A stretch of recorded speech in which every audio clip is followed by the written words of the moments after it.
1000 জন রক্তদাতা রক্তদান করলেন বারুইপুরে। দক্ষিণ চব্বিশ পরগনা জেলার বারুইপুরে সবচেয়ে বড় রক্তদান উৎসব হলো শনিবার। এই রক্তদানের উৎসবটি হয় বারুইপুর থানার অন্তর্গত বারুইপুর রেলওয়ে স্টেশনের পাশস্থলে। ডক্টর এমআই খান পরিচালিত ওয়েল কেয়ার নার্সিংহোম বারুইপুর 24 ঘন্টা বারুইপুরে এই প্রথম। Dialysis, CARM with flat panel, mediclaim, cashless, laser surgery, ICU পরিষেবা। আমাদের নার্সিংহোমে মাত্র 50 টাকায় অভিজ্ঞ ডাক্তার বাবুদের দ্বারা প্রতিদিন বিকাল 4টে থেকে সন্ধ্যা 7টা পর্যন্ত রোগী যত্ন সহকারে দেখা হয়। ঠিকানা বারুইপুর যোগীবরতলা নিয়ার PC সরকার হাউস। মোবাইল নম্বর 9475332013 অথবা 9091593335। বারুইপুর এলাকায় একটি বেসরকারি ব্লাড ব্যাংকের সহযোগিতায় রক্তদান শিবিরটি হয়। রক্তদান শিবিরটি পরিচালনা করেন বারুইপুর প্রগতি সংঘ। প্রগতি সংঘের সভাপতি তাপস বন্দ্যের সঙ্গে কথা বলে যাওয়া যায় এটি 16তম বর্ষে পদার্পণ করল। প্রতি বছর প্রায় 950 থেকে 1000-এর বেশি রক্তদাতা রক্তদান করেন। উপস্থিত ছিলেন যাদবপুর লোকসভা কেন্দ্রের সাংসদ সায়নী ঘোষ, বারুইপুর পশ্চিম বিধানসভা কেন্দ্রের তথা বিধানসভার অধ্যক্ষ বিমান বন্দ্যোপাধ্যায়, যাদবপুর তৃণমূল কংগ্রেসের সাংগঠনিক সভাপতি সুভাষিস চক্রবর্তী, দক্ষিণ চব্বিশ পরগনা জেলা পরিষদের মৎস্য প্রাণী কর্মাধ্যক্ষ জয়ন্ত ভদ্র সহ বারুইপুর পৌরসভার একাধিক পৌরপিতা ও পৌরমাতাগণ। রক্তদান শিবিরে এসে সাংবাদিকদের প্রশ্নের উত্তরে সায়নী ঘোষ বলেন, চাকরি আবার শিক্ষকরা যে আন্দোলন করছে সেটা তাদের সঠিক আন্দোলন। এটার জন্য মুখ্যমন্ত্রী মমতা বন্দ্যোপাধ্যায়কে আন্তরিকভাবে দেখাশোনা করছে মানবিক মুখ্যমন্ত্রীর চেষ্টা করছে যাতে শিক্ষকদের কাজে যোগ দিতে পারে।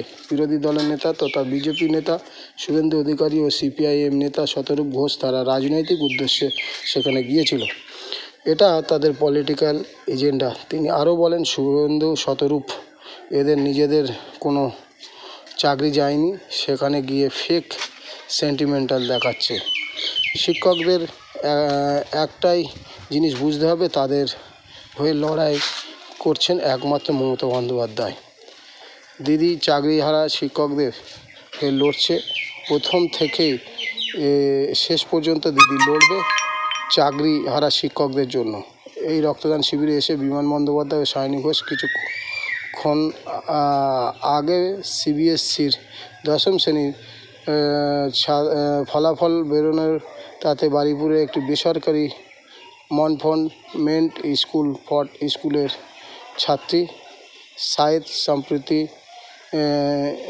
সারা ভারতের সম্ভাব্য প্রিয় স্থান অধিকারী প্রণামী হালদার 6ষ্ঠ স্থান অধিকারী। এই দুজনকে রক্তদান শিবির অনুষ্ঠানের মঞ্চে সংবর্ধনা দেয় সায়নী ঘোষ ও বিমান বন্দ্যোপাধ্যায়। যেভাবে নির্দেশ সেইভাবে চলবে, দলের নির্দেশের বাইরে কিছু করা যাবে না। দল যেভাবে আমাদের পয়সা বলবে কাজ করতে সেভাবে কাজ করবে। অবশ্যই দাদা অনেক আমাদের কিছু ত্রুটি বিচ্ছুতি ছিল, সেটাকে কাটিয়ে উঠে আমরা নিশ্চয়ই সেটা আমরা আমাদের পুনরুদ্ধার করবো। ভাঙড়ের যে পলিটিক্যাল সিচুয়েশন, নিজেদের মধ্যে আরাবুল শওকত মোল্লা, এই যে আরাবুল বসে গিয়েছে এক প্রকার পায়, এবার কি আপনার হাত ধরে আবার কি আসবে? না, হাত ধরে পাবো না, দল যেভাবে নির্দেশ দেবে সেইভাবে চলবে। দলের নির্দেশের বাইরে তো কিছু করা যাবে না। দল যেভাবে আমাকে পয়সা বলবে কাজ করতে আমি সেভাবে কাজ করবো। আপনাকে অনেক অনেক অভিনন্দন। অপারেশন সিন্দুর নিয়ে আজকে যে তিরঙ্গা যাত্রা করলো, ছিলেন, কি বার্তা দিতে চাইছেন এর মাধ্যমে? আমাদের সর্বময় নেত্রী মমতা বন্দ্যোপাধ্যায় তার নির্দেশ, বিমানদার নেতৃত্বে আজকে যেই মিছিল হয়েছে, আমরা এইটুকুই বলতে চাই যে আমরা দেশের সঙ্গে আছি, আমরা দেশের নাগরিক। দেশের সার্বভৌমত্বকে সুরক্ষিত করার যখন প্রশ্ন উঠবে তখন সর্বভারতীয় তৃণমূল কংগ্রেস দেশের সঙ্গে রয়েছে। আমরা কৃতজ্ঞতা জানাই আমাদের বীর সেনানীদের প্রতি, যারা ভারতবর্ষকে সুরক্ষিত রাখার এই লড়াইয়ে দলগতভাবে আমরা কোনো রকমের সব কিছুর ঊর্ধ্বে গিয়ে আমরা দেশের পাশে রয়েছি এবং এটার মাধ্যমে আমরা আমাদের কৃতজ্ঞতা প্রকাশ করছি Indian army, Indian navy, Indian এয়ারফোর্সের প্রতি। দ্য ডিসপ্লে অফ স্ট্রেংথ যেটা তারা দেখিয়েছে, আমরা গর্বিত, আমরা ভারতীয়। দিদি, বারবার বাংলাদেশের পক্ষ থেকে যিনি দায়িত্বে রয়েছেন বারবার 7 সিস্টার্স নিয়ে কথা বলছে, সেটা নিয়ে আপনি কি বলবেন? দেখুন, এইগুলো নিয়ে তো আমাদের আলাদা করে, এগুলো সব ন্যাশনাল ইস্যু এবং সেটা নিয়ে আমাদের নেত্রী আগামী দিনে কথাবার্তা বলবেন। আমরা শুধু এটুকুই বলতে চাই যে ভারতবর্ষ কোনোভাবেই উইক নয়, পশ্চিমবঙ্গ কোনোভাবেই উইক নয়। দেশের ঐক্যবদ্ধতা বজায় রাখতে এবং দেশের প্রগতির কথা ভেবে যা যা দায়িত্বপ্রাপ্ত যারা রয়েছেন তারা ডিসিশন নেবেন, তারা এগোবেন। লাস্ট একটা শিক্ষকদের যে আন্দোলন, বিকাশ ভবন ঘেরাও, পুলিশের লাঠিচার্জ, তারপরে সেই শিক্ষকদের আন্দোলনে শতরূপ ঘোষ কিংবা শুভেন্দু অধিকারী যাওয়া, শতরূপ ঘোষ এবং শুভেন্দু অধিকারী যাওয়া হচ্ছে পলিটিক্যাল এজেন্ডা। তারা তাদের নিজেদের তো কারুর চাকরি যায়নি, ফলত তারা ওখানে গিয়ে যে ফেক সেন্টিমেন্টটা দেখাচ্ছে সেটা তাদের রাজনৈতিক উদ্দেশ্য। যারা যারা আন্দোলন করছেন তাদেরকে একটা কথা বুঝতে হবে যে তাদের পক্ষে যদি প্রকৃত অর্থে কেউ থাকে, তাদের হয়ে যদি কেউ লড়াই করে, তার নাম মমতা বন্দ্যোপাধ্যায়। কাজে দিদির ওপর ভরসা রাখতে হবে। দিদি প্রথম থেকে লড়ছেন, দিদি শেষ দেখে ছাড়বেন। 25% ডিএর নির্দেশ সুপ্রিম কোর্টের।